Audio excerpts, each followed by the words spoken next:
Live, welcome to the stream.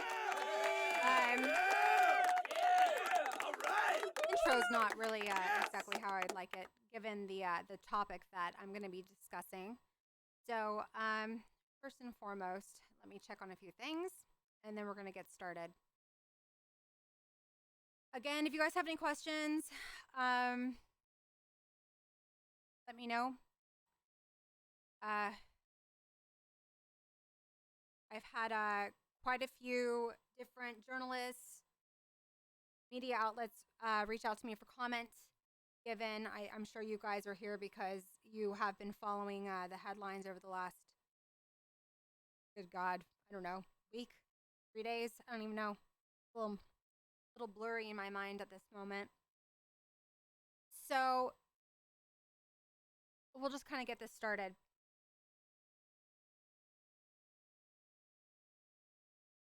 Hey, James. So one of the things that keeps coming up is that people ask me, they're wanting a comment of how, if I support Aaron Carter.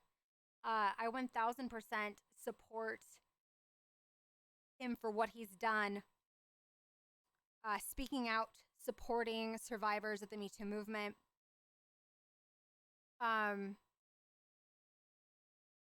I'm greatly distressed watching what's happening to him right now in the media.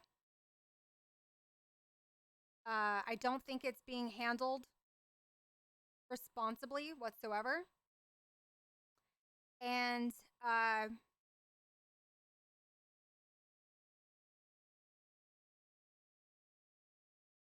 wanted to make sure. I've been kind of wrestling with wanting to support Aaron and be there for Aaron.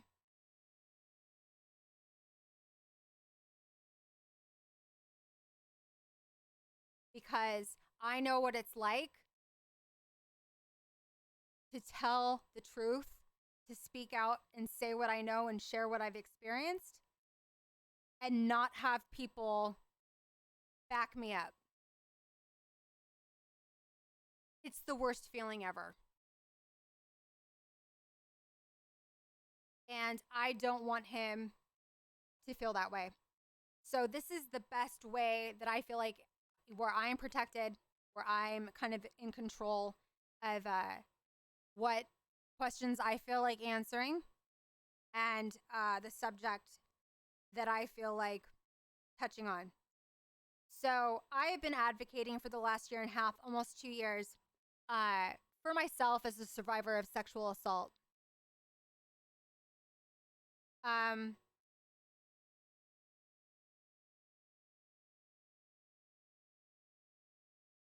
The year of 2018 was a really, really, really, really, really trying year, emotionally, mentally.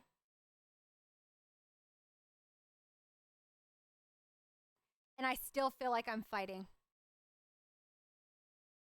which is why it is that I'm here now. I understand that the cards are stacked against me in some ways, just because that's just the way it is for all of us survivors, to find our voice, to continue to advocate, to not collapse under pressure. And I want to be able to not just stand with those who I believe in supporting. I'm going to tell you what it is that I want. I want to see Aaron healthy. I want to see him supported. I don't think he needs anybody calling him vicious, horrible names like a crackhead or an addict.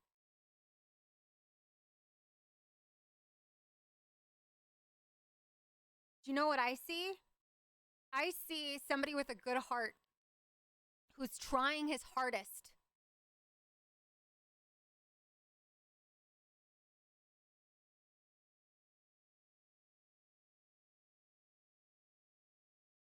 who's seen a lot of trauma in his life.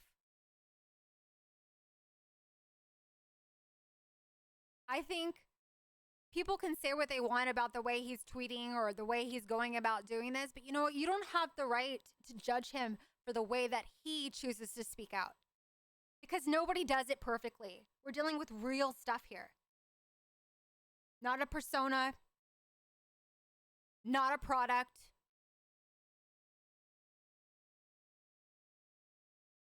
Not a show. We're dealing with real issues.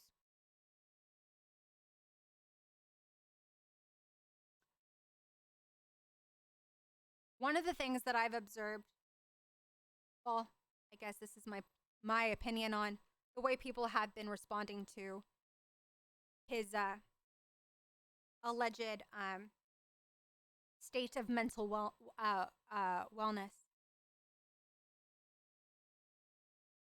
I disagree that if you are seriously concerned about somebody's well-being, and this is just, I guess I just want to share my thoughts on this in regards to if there's anybody in your life that you guys are concerned for, that you think needs help emotionally, mentally, you don't call them names. You don't gaslight them. You don't hold it against them. You don't tell them to go get help. You don't do that. That's what you don't do. That's what can cause people to relapse.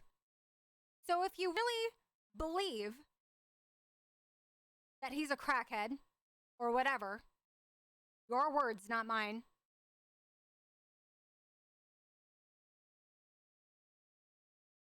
your words could be the reason somebody can't move forward. Anybody. Stop doing, just stop. These aren't headlines. This isn't salacious. We're talking about real abuse. You guys did it to me too.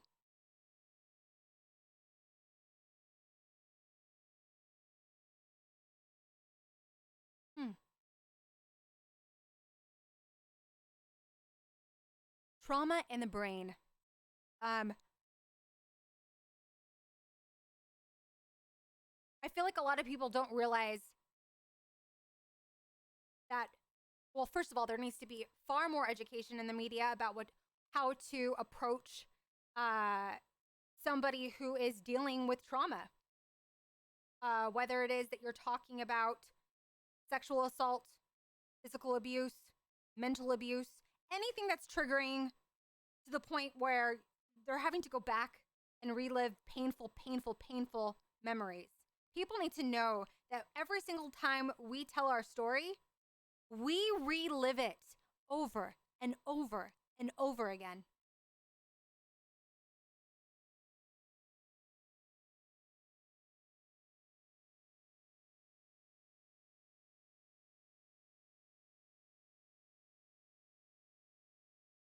I mean, I don't know, for those of you guys in chat, do you think that that's fair?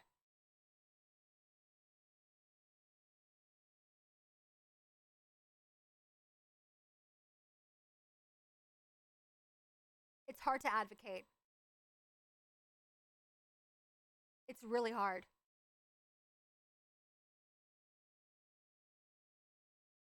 Because it takes you being vulnerable and strong. How's that for duality? So,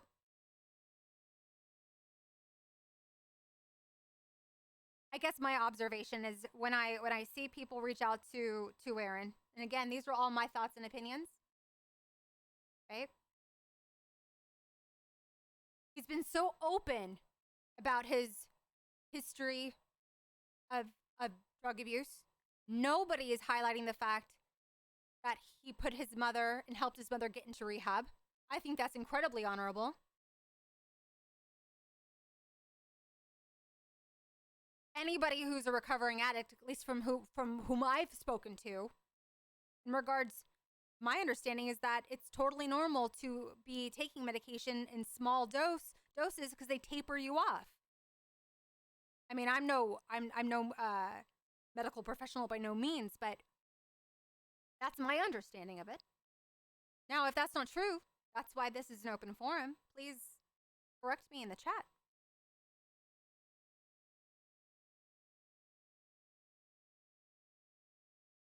Kendall says, I don't think there's a simple 100% perfect way to support someone like Aaron. Everyone reacts differently. I don't think anybody's handling it perfectly. Not even myself. You know? I'm human. But one thing I can 1000% say about him is I do feel like his heart is in the right place. He's trying.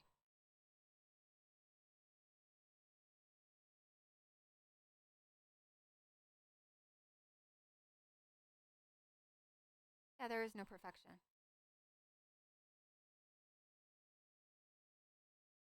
So,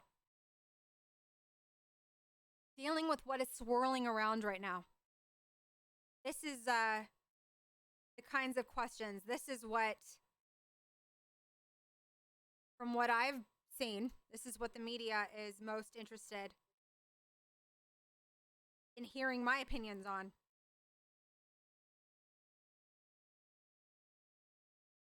And I'm going to bleep his name.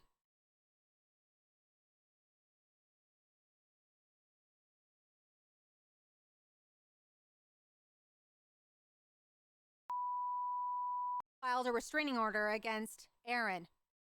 What are my thoughts about it?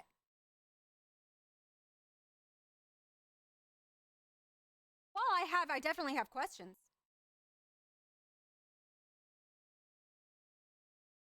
From what I read, the alleged conversation happened on August 7th.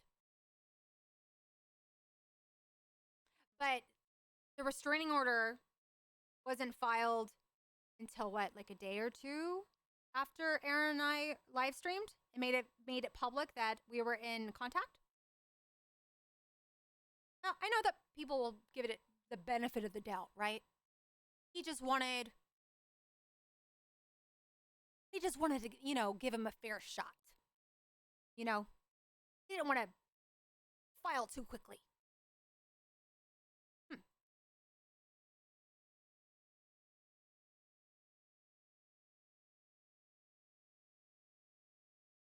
I'll tell you what I saw. Woo!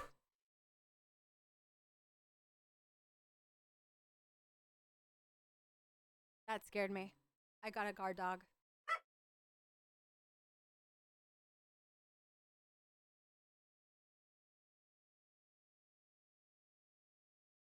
Sorry, guys. I saw tweets that basically were tweeting about bipolar awareness. I didn't see a lot of love and support from the family. That's not what I observed. If you guys did, please tag me in it on Twitter. I'd love to see the love, the support, and the outreach. As far as I know, I was the one I was one of the few people that was actually, I reached out to him. My heart went out to him seeing what was happening. I know what it's like to be scared.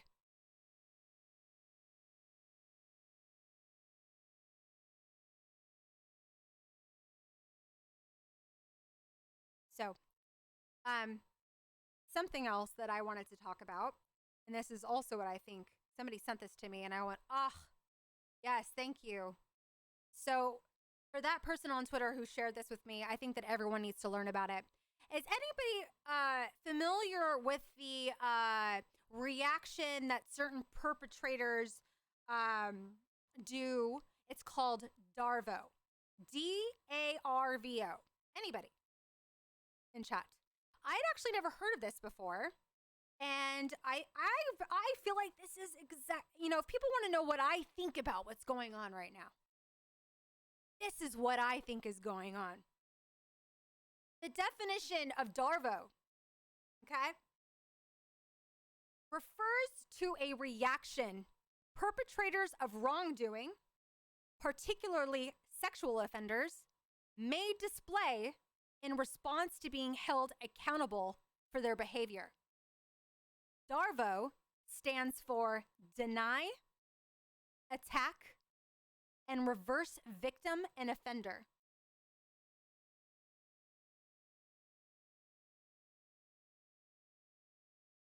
Say that again. DARVO refers to a reaction perpetrators of wrongdoing, particularly sexual offenders, may display in response to being held accountable for their behavior. DARVO stands for deny, attack, and then reverse victim and offender. So the victim becomes the offender, and the offender the victim.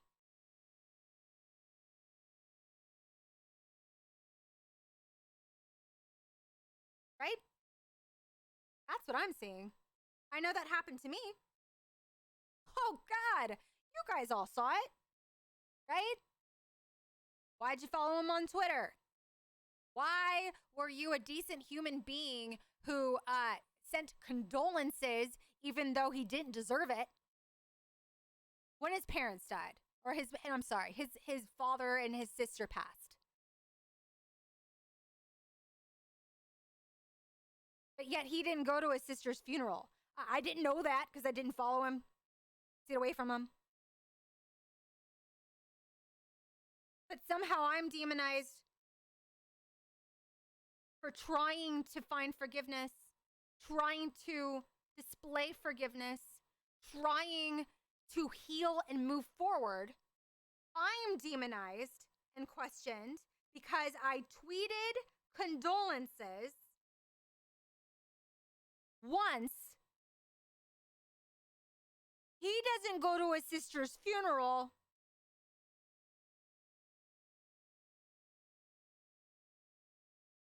But that's cool.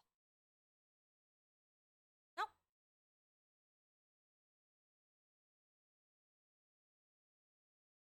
Tell me what you think. Something else. Because I feel like it's not being focused on. Track record. Does Aaron have any previous domestic violence charges against him? Anybody? Anybody in the chat? I could be wrong. Let me know. As far as I know, he doesn't have any charges for battery or choking of a bouncer.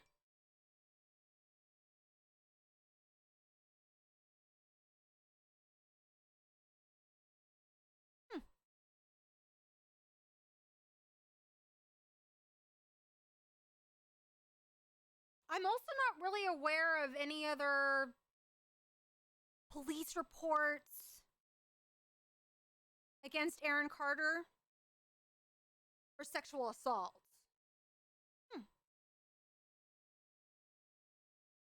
But he keeps getting 5150. Okay. Okay. He keeps saying, leave me alone. I don't want to see you. Stop contacting me. I don't want to talk to you. And then you get a restraining order. Okay. Didn't look to me like he even wanted to be near you guys. But okay.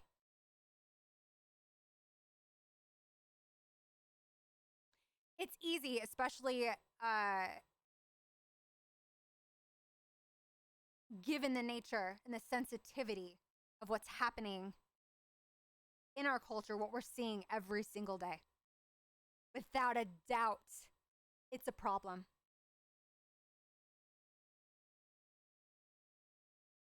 Do I agree with how he's handled it on his live stream? I've told him, you have a right to bear arms, right? They haven't taken away the guns yet for all of us. But flaunting them on Instagram, loading them, probably not a high percentage choice. But granted, the compassionate side of me also goes, I've also seen a lot of trauma. Right? So why is nobody trying to help him?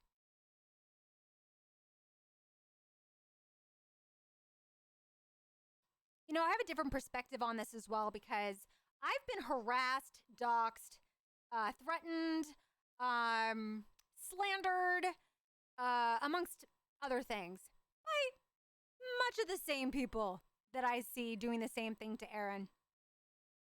I wasn't really following Aaron.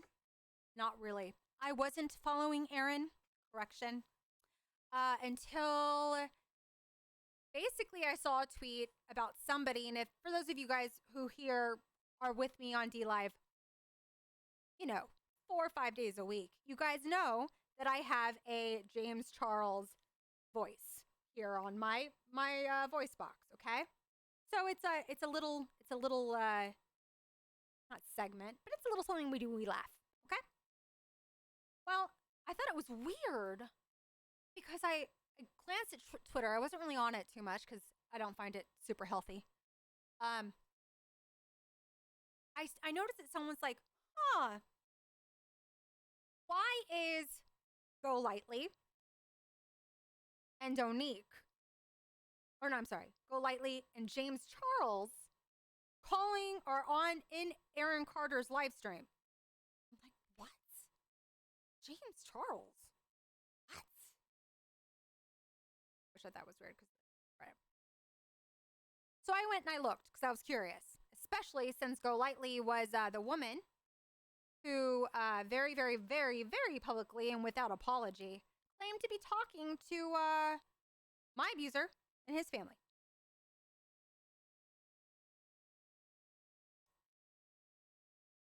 You guys are curious about that? There's a video. I tweeted it. Or anybody in the chat, if you want to share that tweet, yeah, that's okay, Haley. It's not your bad. If it wasn't for your tweet, I wouldn't have even gone and investigated what was happening to him. So I go in and I watch Aaron's live stream back. And all of a sudden he gets a phone call. Oh, and I hear that he's 5150'd. I'm like, oh, this is like a little too familiar. Well, when I went through my harassment, right, when I had my open investigation and doing everything I could to take care of my family, my own mental and emotional well-being, as well as continuing to advocate and speak out, these same people, right, were threatening to call Child Protective Services on me, gaslighting me and calling me a bad mother, threatened to call wellness checks on me. That's interesting. And these same people are now contacting Aaron. Somehow they're getting his phone number. I mean, for those of you guys who are part of AC Army, right, who were there, who saw this, please share this on Twitter so people can see where it's not James Charles. His name is Onique. Calls on behalf, so he says, the Carter family. Because they're concerned for his well-being. Again, I wouldn't think that that was too suspicious or too weird if these weren't the same people who were attacking me, right? And they said the same thing to him. Your family's worried about you. He's like, how do you know my family? Who's my family? Who are you referring to? Poor guy. And I'm sitting here going, oh my God.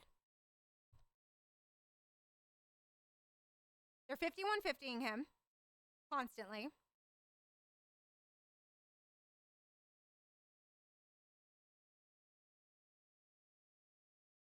I just don't see people trying to help him. It does look suspicious. I know.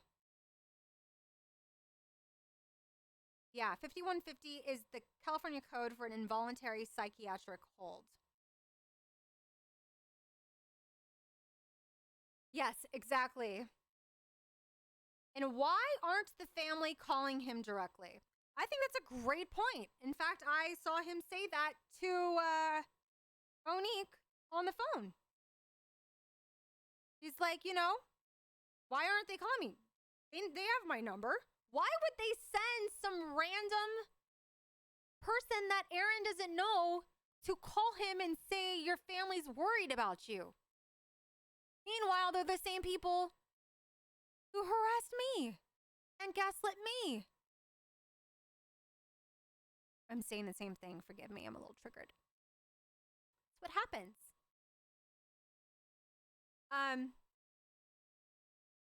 People need to be aware of this.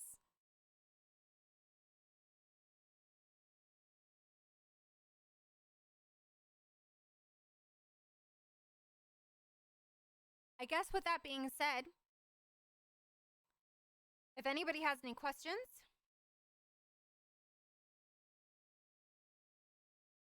I want to advise people, or at least not advise, suggest to take a look in both of their criminal backgrounds. And you tell me who is scarier.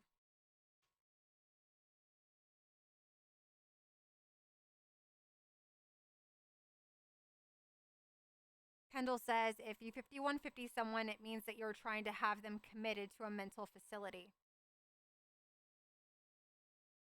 I don't know about you, but when he took his mom to the doctors and got her into rehab, that didn't seem psychotic.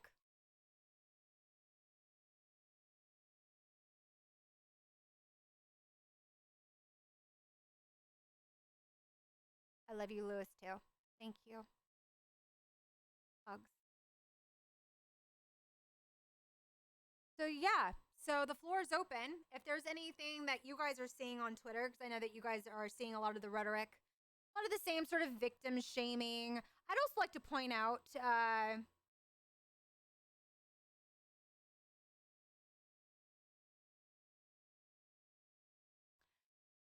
I'll say this as far as credibility goes, because people want to know.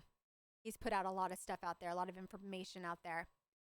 The stuff that he has tweeted out about Tony Bass, Tanya Jane MUA, Marathon Florida, so on and so forth. These are all things that I have known for a year and a half and haven't been able to say. So thank you, Aaron. Thank you. Thank you.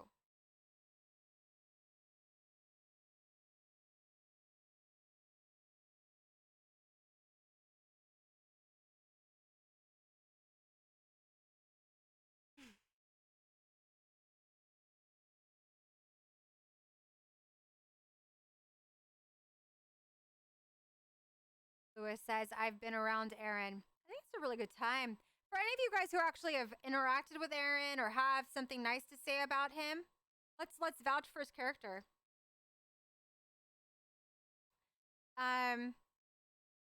Let's lift him up. I've been around Aaron. He's even cried to me before. They constantly put him down. He is helpless. He's not crazy. I don't think he's crazy either. He has some obvious addiction and mental health problems. That being said, it doesn't make him wrong. Well, it's also just like a perfect way to discredit somebody, even if they're telling the truth, right? I mean, they barely had anything on me. They got me with, you tweeted at him. If they can get at me because I tweeted at him, good luck to anybody else fighting these guys. Good luck. I was a virgin. I was a good girl. I still am a good girl. I've been married 13 years. Happily. To the love of my life.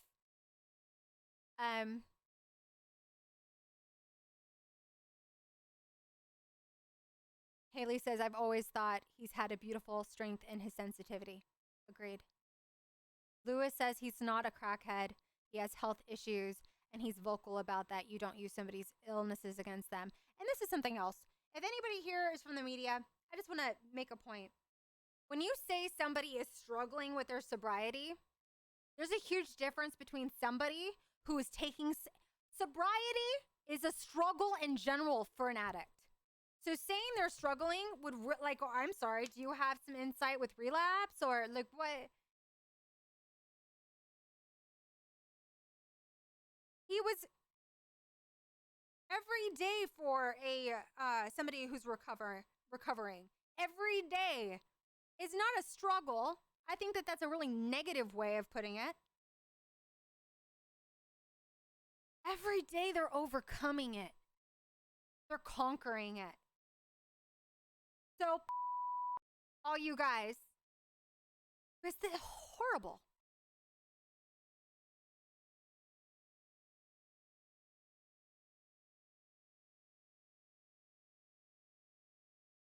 You know what I'd like to see? I'd like to see the media stop focusing so much on Aaron and his shortcomings or his vulnerabilities and start looking at his brother.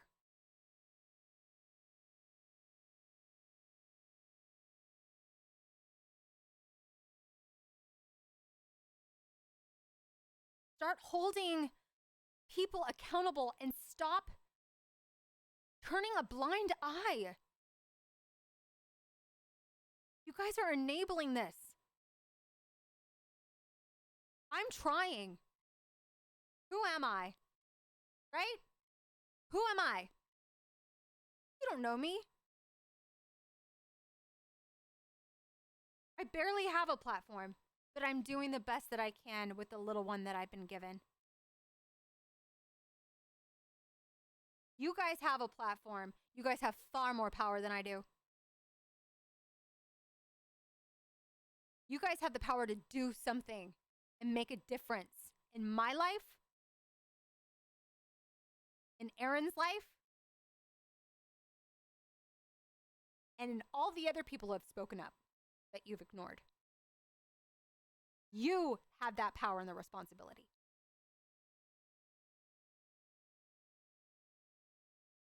And yes, he has the power to cover it up. And you know what I want to say? Prove to me it's not a cover up. That's what I'd like to see, guys. Prove it. That everything that Aaron's put out, I mean, he put a lot of stuff out. Stuff that I've hidden. I've kept quiet about.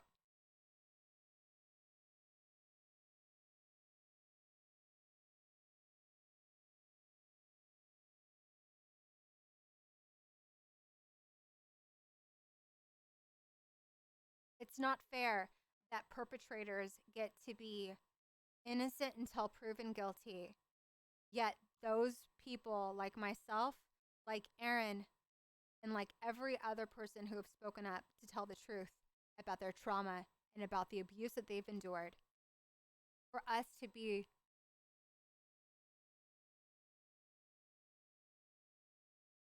seen as guilty. That's the initial reaction for us. You're a liar. You want money. You want fame. Why'd you wait so long? Why didn't you kick him off? Why didn't you run away? These are all really great questions, and it just shows how much rape culture is perpetrated. It's clearly there needs to be more education. Clearly. Your story has changed 6, 7 times. With that being said, for those of you who are watching right now and actually care, I recommend, I'd like you guys to go and watch Netflix's new, this is not an ad, no, this is literally, because I watched it and it was like, wow, thank you to those who brought this to life. It is unbelievable. That's the name of it on Netflix. Please go watch it.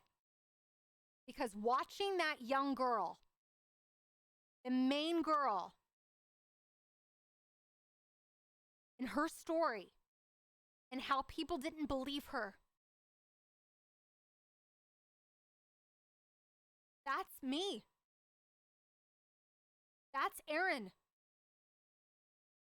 That's every other survivor who's not listened or believed. Please go watch that. Another one is please go watch Untouchable.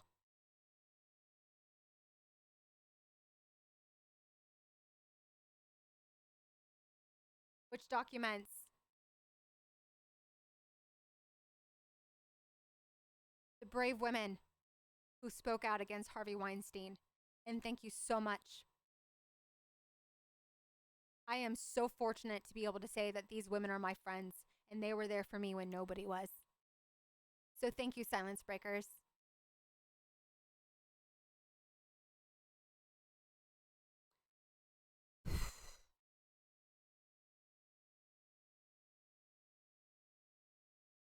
I think that that's it for me, guys.